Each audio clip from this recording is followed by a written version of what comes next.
Hello everyone, welcome to June's issue of the Wellness for all of you.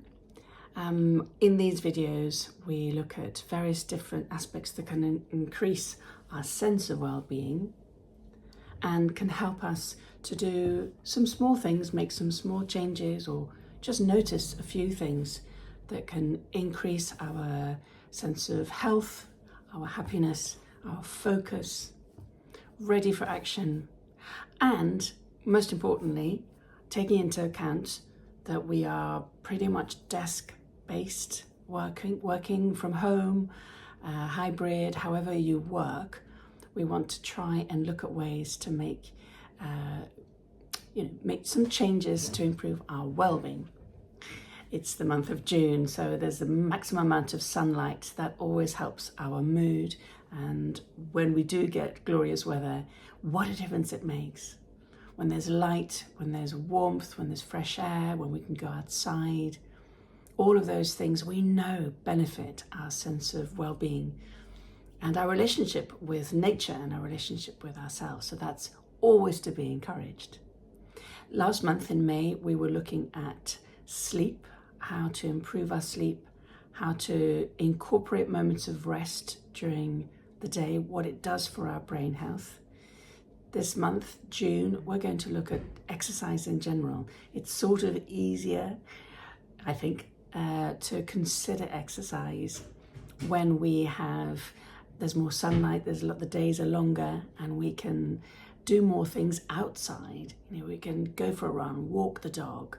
You might even be tempted to go into a local pond or a lido and go outdoor swimming. Oh, I leave that to the bravest of the lot of you. But considering exercise is a very good thing to do, and why not do it in the month of June? So I have a few suggestions to make that can increase our sense of well-being through exercise this month. So, firstly, a little bit of the benefits of exercise. Look, we all know this, but it's very good to be reminded. There's lots of studies, you can look it up there. There's lots of studies that show the difference between people who are most of the time sitting when they're working and those who are more active. If you're walking a lot, standing in corridors, going from A to B, meetings, you're a PE teacher, you're bound to be more active. If we are more, and most of us are more sedentary, there are very distinct differences in our overall health, and I'm going to read a little infographic that I have in front of me. So the first thing that they mentioned is sleep, sleep quality. So if you're sedentary, 56% of people say they get fairly or very good sleep. But if you engage in regular exercise, and we'll look at what it means, what is the sort of suggested amount of hours to do exercise, 83% say they get fairly or very good sleep. The average resting heart rate, for those of us who are more sedentary, it's 60 to 80 beats per minute. But if you do regular exercise, and they recommend 20 minutes minimum every single day of raising your heart rate. So if you do that regularly, your resting heart rate goes to 40 to 60 beats per minute. And we know that's good for our general health, where we keep our heart safe and we keep it at a regular beat. The maximum oxygen uptake, which is interesting. Oxygen is what our brains need for clarity, for functioning, for detoxing, for better health and regrowth. In women who are mainly sedentary, it's less than 25, and men it's less than 30. But for those who exercise more, it's between 46 and 50 for women and 48 and 53 for men. If we're sedentary, women need between 1.6 and 2,000 calories. Men need about 2,000 to 2,000.6 calories. But if we are doing regular exercise, we need considerably more. We burn considerably more calories. And we know that keeping healthy, keeping trim is about calorie deficit rather than just, starving ourselves. We need to keep the calories down. as well as doing exercise. The two are really important. So what can we do if we lead quite a sedentary life? We can do a lot of things just sitting at our desk or just in that seated position. We don't actually have to leave the house constantly. We don't actually have to put on our gym kit. We don't actually have to get a membership pass. We can do a lot of things during our work day, particularly if we are spending a lot of time sitting down. And that's amazing. It's amazing to think that there's two concepts, mobility and keep moving. What does mobility mean and what does keep moving mean, and intentionally keeping moving? So those are the two things that I'm going to mention today. So I thought we'd start with a few exercises that we can do seated, and I'm sitting down, seated, and with very, very minimum or no equipment whatsoever. And I think the principle is to do exercises that go in order, like in a body scan. So we're going to start with our feet. You know, we don't pay much attention to our feet, and our feet do so much of the weight bearing of the rest of us. Not when we're sitting on a chair, so it's the chair that's bearing the weight, but when you get up and move around, it's our feet that bear the weight. So because we're sitting and not doing a lot of that, we need to exercise our toes and the arches of our feet and our ankles even more, because they're not doing what they're built to do, so to speak. So a really cool way and an easy way to do this is to sit with your feet planted flat on the floor. You can wear shoes or socks or take your shoes off and have bare feet. But just point one toe in front of you, tap the floor in front of you, and bring the foot back. Tap the other toe. It means you have to stretch your leg a little bit. Tap the floor in front of you and bring it back. So this toe tapping, just stretch the leg a little bit and tap the toe just a bit ahead of you and bring it back again. Toe tapping, bring the head back again. Toe tapping.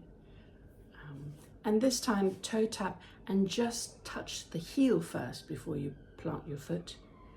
Toe tap, tap the heel before you plant your foot back again.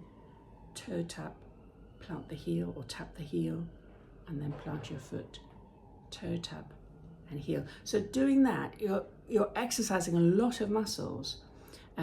Firstly your toes, then your calves and your thighs and your hips. And in fact, if you can engage the core and sit upright and relax the head, it's a whole body movement. So a very simple toe tapping, heel, back to the floor, toe, heel. You're actually mobilizing, and this is the key word, mobilizing a lot of muscle banks across the whole body.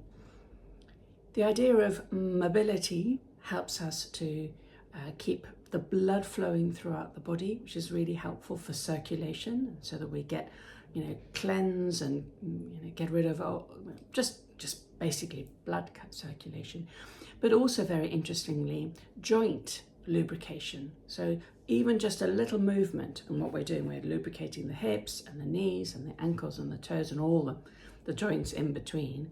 Lubricating those joints is actually what the body longs for, just a bit of a lubrication, getting some movement in there. So we've got mobility, which is getting things, the blood circulating and things moving within the body, and then keeping movement in the day, small movements. So we've done that for the toes, our ankles, our knees, our hips, our core.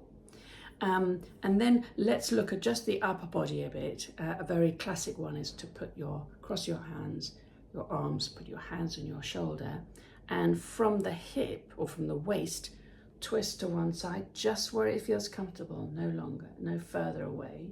To one side, a little bit of a bounce, just a very little bit of a bounce, come back to the middle, to the other side, just a little bit of a bounce, again, no straining, don't do anything that hurts, coming back. And do that, say, as many times as you can and build up. Start with maybe 4 on either side, build up to 6, build up to 10, however feels comfortable. But you'll notice all along the lateral muscles down here on the sides, your shoulders, because you're raising your hands, just you're getting a little bit of muscular strength in the upper arms, and you're twisting. Twisting is so good for us. Like, you know, something so simple, twisting. But guess what? It's also a cross-lateral movement, because, you know, where our bodies are split down the middle, not really, but, you know, but our brain's left hemisphere, right hemisphere. When we move from one side and twist, come back and move to the other, there's a little bit of cross-lateral in the brain as well. So those are good exercises to do. Once we had our hands here, we can just put our hands on our shoulders like this and do, again, a very easy and very gentle rotation of the shoulder, as if the elbow is leading this exercise. As many as you can do. Yes, it'll crack and it'll be a bit sore and you'll feel, ooh, but just very, very gently do about 8 to 10. I've lost count now. And then the other side, again, with the other hand staying there. Just doing that gentle rotation backwards, 8 to 10 of those, and maybe together, let's get the coordination. This also helps the brain. Just doing a few rotations forward. I must say, make sure that you're sitting on a chair with no arms. I know I've just raised the arms on my chair, but otherwise they get in the way, and then we feel uncomfortable, and it, you know, we lose focus with that. So we've raised our hands to the shoulder level. As soon as we raise our hands above the heart has to pump a bit more, and that, just in itself, that's good exercise. So we're going to raise our hands even more, and with what I call a firework exercise, which is quite fun. We put our hands together, interlock, first fingers raised. We take a breath in as we shoot our arms above our head. Just stretch and hold that for a few seconds. I mean, you can't see the tops of my hands, but my hands haven't changed. They're in that interlocked position with the finger pointed upwards, and we're just stretching. And try and get your arms by your ears, you know, not forwards. Well, backwards is impossible, but as just straight ahead as you can, having breathed in and held your breath for a bit. And then if you can, release the grip. I'm going to do that there, and then twist your palms to the side, to the outwards, and bring your arms down as you breathe out, very slowly, making sure you're not hitting anything or anyone in the process. As you exhale, and leave your hands by your sides. This is where it's helpful not to have arms on your chair. Oh, and just feel, it's almost as if the blood is whooshing back to our fingers. There'll be a tingly feeling, and I hope that feels good. And just one of those helps us to breathe better, opens up the lungs, it releases the shoulders, it helps us to pump our heart just a little bit. Doing this exercise of bringing our arms down in a controlled fashion, again, you'll engage your core. All fantastic stuff, just to get the breath going, the heart beating a bit faster, the blood circulating, and feeling invigorated. We will feel invigorated just with those few exercises. Now, there's a lot of research done in these two types of exercise: aerobic exercise and strength exercise. Aerobic is increasing the heart rate, and strength is using all the different muscles in our bodies and getting the blood flowing to our biceps and to our lats and to our core and to our quads and to our glutes and etc. etc. It's really important, and it's important to isolate the different body muscle sort of packs. Look, as you can tell, I'm not a personal trainer, but I have a personal trainer. So wherever possible, either find a personal trainer, go to a gym if you want, team up with someone next door, try and have this personalized approach, because we all need to know how to do these exercises properly. We don't want to injure or damage ourselves in any way, and we want to have a possibility of asking questions. Should we have a little ache or pain or feel breathless or whatever, please be mindful of consulting an expert so that you're getting absolutely the right sorts of exercise and training program as possible. I'm just suggesting that what we can do seated small things throughout the day can really benefit us, benefit our mental clarity, benefit our blood circulation. And as we all know, they suggest that you get up at least once an hour and stretch, just once an hour, to get up from the chair, do a turn around the room, come back and sit down. If that's possible, it really doesn't take that much longer. So there's lots out there, but on the benefits of regular activity, it actually does control our weight, because what the body needs is this blood circulation to get things moving, to get rid of those toxins. And I'm reading this now, it combats health conditions and diseases, we know that. It helps prevent high blood pressure, boosts that healthy cholesterol, HDL cholesterol. And there's this is the keep moving thing, mobility, physical mobility, but then keep moving in the day, wherever you can choose an option to move more of the body parts than you would intentionally, like maybe going up one flight of stairs and then taking the lift. Maybe when you're walking to the post office and back, walk a little bit faster than you would. Maybe when you're stretching, opening the cupboard for the can of beans, you just deliberately choose to hold that stretch a bit longer and grab the can of beans and carry on with your chili con carne or whatever you're doing. Just be mindful of the movements that you are already doing, to do them with more intentionality. And the best is to do a movement and to hold it for a sec or 5 seconds, or and then to do the action and bring it back. That intentionally holding a movement, whatever it might be, you're taking your jumper off, just hold it at the top and take the rest off. You're making in the bed, just stretch a little bit and hold the stretch as you're tucking in, the sides, whatever you do to make your bed. When something falls on the ground, deliberately, consciously choose to engage your abs. Making sure you're safe and balanced, really important. But bend down intentionally, maybe squat instead. See what movement do you do in the ordinary things that we do in the day. When you're lifting some shopping bags, and really be conscious of engaging your abs, and then with your arms as close to the body as possible, because that helps equilibrium and it helps to strengthen your back. You don't want to damage your back. Really being conscious of lifting those shopping bags. The key is in the shoulders, funnily enough. The key is, if we hunch over and bend in the back, there's no strength there. But if we can rotate, have that external rotation of our shoulders, it's as if we hang a welcome sign from shoulder to shoulder. It means that we have more capacity to breathe, we're more anchored, we're more stable. Just try it. Try doing things sort of hunched over and with no really engagement. We're not maximizing the body structure and the muscles we've got, never mind building muscles, but just that shifting and that rotation, open chest, really feeling, oh, right, I'm ready to do this small exertion.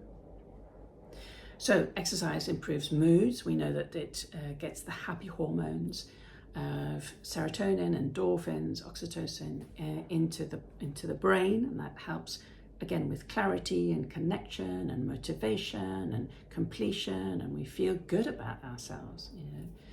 So again, boosting that blood circulation also increases the hormones and also then changes our mood, and then we're more likely to do more movement mindfully and to get mobile intentionally. And it could be fun. I'm alone most of the day in the office, but I'm engaged with my clients, and you will be as well.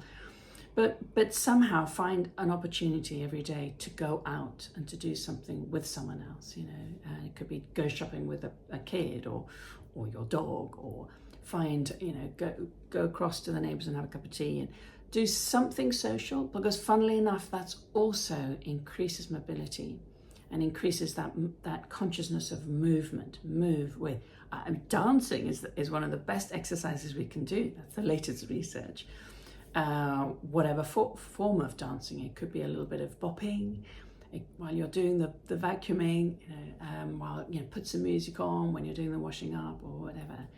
Having that, because the body naturally will move to the rhythms of the music that we're listening to. So that's very helpful. So try and have a bit of fun when you're exercising. I just wanted to mention two things: strengths and hydration. Again, when we're doing exercise, 150 minutes is really important to have in the week, but try and up that to 300 if you can. Break it down into 20 or 30 minutes every single day, doing some form of increased heart rate activity. But even, and I have here prepared before, a couple of weights. These are just 2 kilograms each. And in fact, they're quite groovy because they've got a little thing in the top, and you can take out some of the weights to make it even lighter if you want, or regulate the weight. Sometimes, we know it. Sometimes we don't feel very strong. We're had a bad night, or we've had a long week, and it's like, so make them lighter, or just pick up a water bottle if you want, or a can of beans. On my personal trainer says that on the internet, the thing that people most suggest to pick up are a can of beans, as if the British, public lives on beans, which it might be true. But a can of whatever you've got is also a handy weight. But if you've got something, maybe 1 kilo or 2 kilos, very, very gentle, there's two things that we remember. Firstly, that we engage the abs, and we have this external rotation of our shoulders. Whatever we're doing, we're never slumping. It's always supporting and raising our body. And then according to how high we lift the weights, it's going to be better exercise for the heart. So, really importantly is you can do it with 2 at a time or 1 at a time. It doesn't matter. Again, depending on how you feel. I'm going to show it with 2 just because they're quite light actually for me. But we have we grip the weights, and we can have different sorts of grips. We can have hammer grips like this. We can rotate. We can do it like that. Just simply holding some weights in front of you. And this is with bent arms, You can do them with straight arms, it's harder. But just with bent arms, holding like a pint. Then like this. And rotating. So that is using, each of those movements uses different parts of our body. And I'll do it with 1 at a time, but then just lifting the water bottle or the can of beans, and with our shoulders, with our elbows, just raising our elbows, the weight naturally goes behind our back. Be careful, but importantly, staying stable and upright, so that this movement, just to and fro on either side, is very gentle and very regular, but it's a shifting of the weight, and our body is going to compensate. We don't even have to think of what to do. All we have to do is think anchor, and then just bringing that weight in front of us and bringing it to the back and bringing it to the front again. So doing that on both sides is really helpful. Again, just gripping it, letting the weight almost direct the elbow to the, up in the air, bringing it back again, those things. And the other thing to do is we can bring the weights like that, so that we're making it 90 degrees on either side. Literally, they're just at my head. Like Dracula, no, like a Frankenstein. And if we can, raising one arm at a time, very slowly, doesn't have to be fast. The more control we have, the more we can think about our core, the more we can think about the posture. We can feel those muscle bands, just a few of these, just while we're sitting. So helpful. Again, we're raising our hands above our heart, so it's good for our heart health. Just a few of those. And if you have those by your side, on your desk if there's room, the visual prompt will help you to remember, let me just do a little bit of strength exercises, because that increases the blood circulation, increases the lubrication of the joints, increases our breath rate, increases the heart rate, just a little bit. But doing that regularly is very helpful. And then finally, hydration. We don't, obviously, when it gets very hot, we realize we get more thirsty, so we drink more. But in general, we just need to drink a little bit more constantly. So I always have, and this is a weight training as well because it's quite heavy, just filter water on my desk. And again, it reminds me. And that's really helpful just to have, that's really good exercise for my biceps, just to be able to drink. And again, flushing out toxins, getting every single part of my body refreshed, and keeping everything hydrated. And our body is 70% water, so I need to completely refresh that as well. So those are a few things on the mobility within the body, things that we can do seated, keep moving, which means that intentionally all the actions that we can do in the day, think of how we can benefit from that, and it changes our mindset. So the third thing, third M, so we've got mobility, we've got movement, we've got mindset. Whenever we just consciously place our attention on some movement, some physical movement, and it could be just lifting a jug, if we do it just focusing on that action, we're resting our brains, we're resting our thinking, ruminating, planning, organizing, all of that's the cognitive activity we're doing. Just spending a few seconds on doing something sensory and noticing the muscle bands we're using, noticing the weight, engaging the core, looking forward to a nice glass of water. All of that changes our mindset. And that's super healthy and super important, that we are thinking in the present moment, that we can just hold our horses, reset our brain, do something for our bodies, notice every muscle band and how refreshing it is to drink a glass of water, to go outside, breathe some fresh air, play with the dog, look at the sky, feel the warmth of the sun. That's equally healthy and regenerative and replenishing for our body as the exercise itself. So that combination of mindset, movement and mobility is the name of the game. So good luck in this month of June with this your exercise program.